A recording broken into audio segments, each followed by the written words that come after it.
I want to make apparent at the beginning of this video that I really don't like SmashJT as a creator in any way whatsoever. I think that him, along with a lot of other creators that make very similar videos as to him, make a lot of really just trash content that just serves as a way to spew rhetoric, parrot rhetoric, and just repeat the same thing that everyone else is saying. And all it does is just cause people to get angry, start a hate war, and all it does is cause people to start arguments over stuff that legitimately just doesn't really matter at all at the end of the day. And one of the main things that I see a lot of these people do, and we're just going to call them grifters because that is what they are, let's just be honest here. They take things and they will take a clip, they'll take an interview, they'll take a quote from that interview that in a certain context doesn't sound very favorable. And this is what a lot of grifters have been doing with the interview that MinMax had done with the head director of Obsidian's Avowed, their new game that's going to be coming out in a couple of days, where the question was is a little jank okay? Or something along those lines. And she says that a little jank is okay if it's for the sake of creativity and fun. Is a little jank kind of a good thing? You gotta accept a little jank to do something fun and creative, I think. And people, or rather grifters, took this interview and they took that clip from that video from MinMax and they spun this narrative to make it seem like that the director was saying that people have to accept it.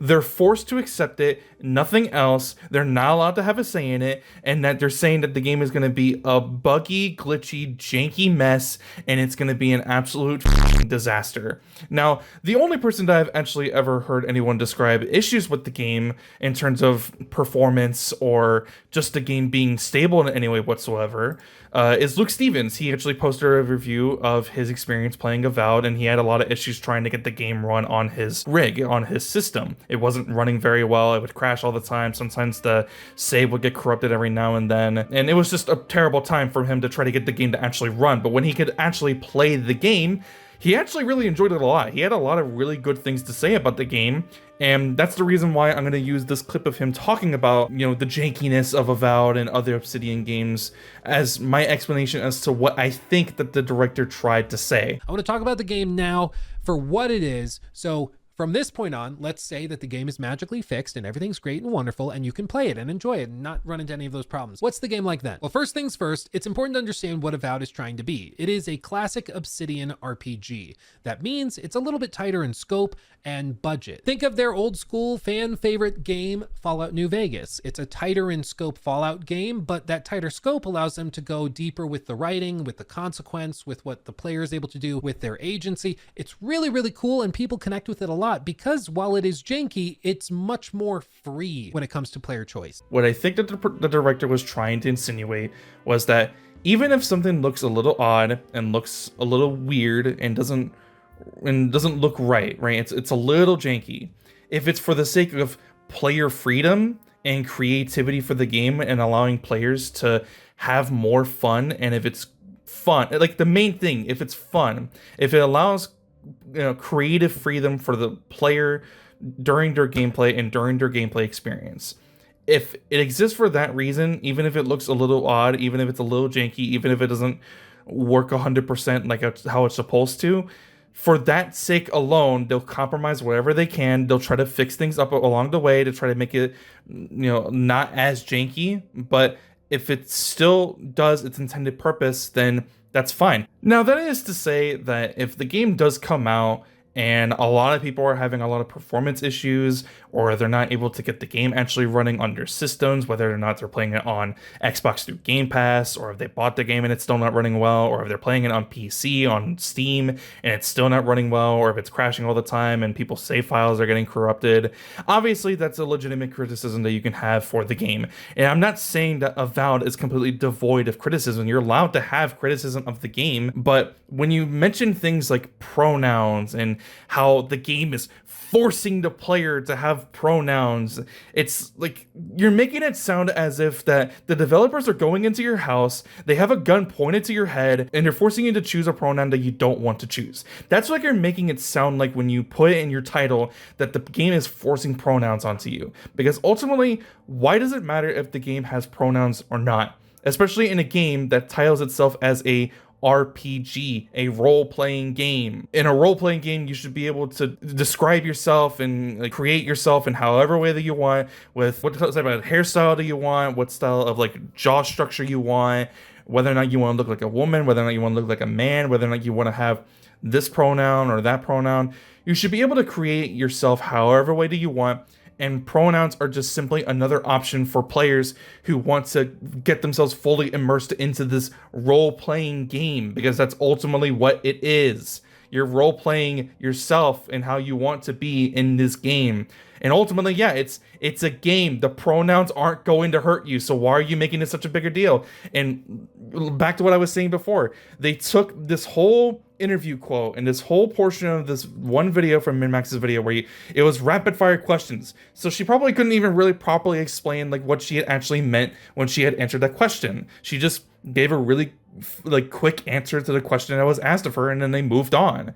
But no, people wanted to take this quote, misinterpret it, take it out of context, and run with titles such as bugs at launch is one more nail in this game's coffin. Whistleblower concerns game is a buggy mess, it confirms it. Director admits that the game is broken as fucking gamers need to accept jank. And avowed director promises broken game at launch, says gamers must accept jank and bugs at release. And it's like, that's not what's being said. They completely took everything that was said in the interview, and that one portion of the interview, nothing else, and just spun it to fit in their narrative. And that's what I feel that SmashJT does a lot. And the reason why I even want to talk about SmashJT at all was because recently he had uploaded a video about Assassin's Creed Shadows. He has a lot of videos about Assassin's Creed Shadows and about how it's like woke DEI trash, and that like insiders are saying this, that, and the other, and they're getting all this stuff wrong, and the game is being disrespectful towards Japanese people. If you want to know a little bit more information as to a lot of the things that are being said about Shadows, go watch my previous video about it. Which, to further continue back to what I was saying about Avowed being allowed to be criticized, people in my comments on that video were trying to say that I was me writing Shadows and I was defending Ubisoft. I criticize Ubisoft all the time. I think what they're currently trying to do right now with their company is actively hurting it, and it's destroying it, and it's ultimately going to end up causing that company to eventually get shut down. I want them to do better, but if they keep going down this road, it's not going to be a surprise if it eventually gets shut down. I will criticize Ubisoft every single day of my life because of all the stupid dumb shit that they do. I just think that a lot of things that people were trying to do with Shadows and a lot of things that they were pointing out just didn't matter, because the game has a whole metric ton of other issues that it's doing wrong that people weren't pointing out, which had to do with the fact of whether or not the game was fun or not. Back to SmashJT though, covers a lot of Assassin's Creed Shadows. He recently made a video talking about how he had exclusive Ubisoft insider information that talked about how Shadows is going to be delayed until May of this year, and it hasn't been announced yet. It's going to be like next week, and he got this email so-and-so saying this, that, and the other, and it was fake. It was fucking fake. McDizzle Gaming, someone on Twitter, came out and made a post and said that they were the leaker, and they gave a screenshot of the emote that was sent over to SmashJT's email. And it says that he is a programmer over at Ubisoft Montreal. He was working on Assassin's Creed Hex, but also worked closely with the Shadows team. And that there was going to be a delay for Assassin's Creed Shadows, that the announcement was going to be coming soon. And it was all because of the Shohei Kondo tweet that I showed in my last tweet, where it showed the destruction of shrines and also patching in some bugs, which I'm not going to go into that. If you want to know about that, go watch that, or go watch the Hidden Ones video about all the misinformation and slander that's being thrown a lot of the way towards Assassin's Creed Shadows, because I think his video was really good. But that was the email, and instead of like double checking to see if this person was actually legitimate and they were telling the truth and they weren't lying to you, SmashJT just went with the information that was being told to him, heart on his sleeve, right? Gave this email and this information the benefit of the doubt and just ran with it and was like, yeah, like this has to be true, because it apparently falls in line with a bunch of other information that he had been hearing, which at this point, if he's willing to fall for this, who knows that any of that is fucking true or not now, especially considering that McDizzle Gaming says that he had another leaker that worked at BioWare, and they also had reached out to him with information that wasn't true as well, and that they were just messing with him.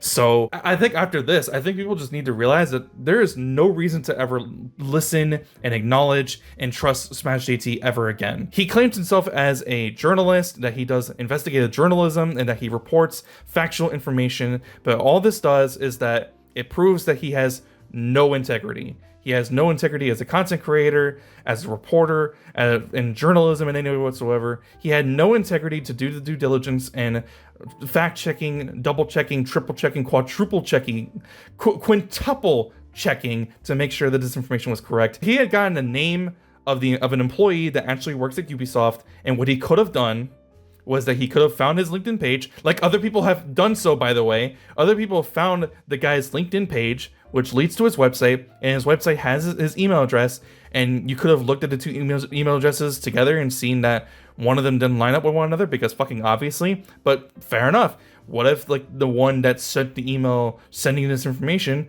was just a burner email address so he doesn't link back to him? Well, then why didn't you just email the guy?